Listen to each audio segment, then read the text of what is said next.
Steno topper के YouTube channel में आपका स्वागत है। आपकी डिक्टेशन शुरू होगी 5 सेकंड में।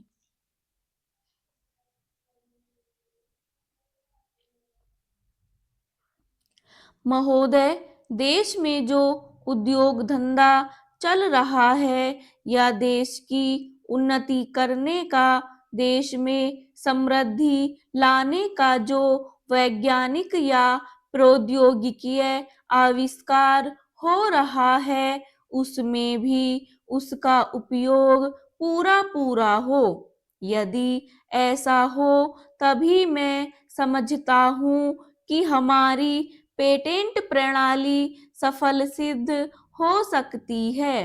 यह प्रश्न उठ सकता है कि किस सीमा तक व्यक्ति के अधिकार की रक्षा की जाए और किस सीमा तक उसके अधिकार का हनन किया जाए, ताकि समाज का अधिक से अधिक लाभ हो, समाज उसका अधिक से अधिक उपयोग कर सके।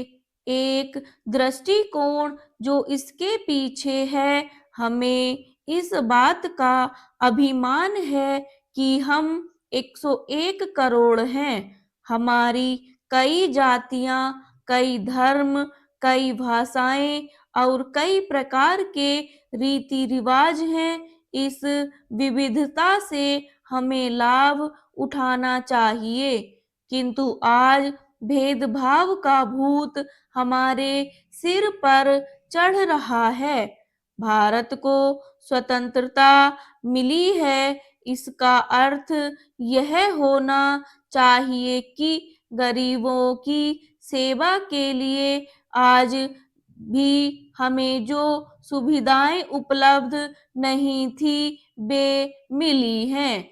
जिस प्रकार भरत ने अयोध्या के राज्य को राम का समझकर सेवक वृत्ति से राज्य का काम संभाला था, उसी प्रकार हमें समझना चाहिए कि राज्य गरीब जनता का है और उसके नाम पर उसके संरक्षक बनकर हमें उसको चलाना है। अब गरीब को ऐसा अनुभव होना चाहिए कि हर एक उसकी सेवा में लग रहा है। सूर्य के उदय होने पर धनी गरीब सबके घरों में प्रकाश पहुंचता है। ठीक उसी प्रकार स्वराज्य का लाभ सबको एक समान मिलना चाहिए। इसका सुख धनी निर्धन सबको बराबर मिलना चाहिए। जनता को हमने वचन दिया था कि स्वराज्य मिलने पर हम आपके दुख दूर करेंगे। अब वह समय आ गया है जबकि हमें अपने उस दिए हुए वचन को सार्थक करना है।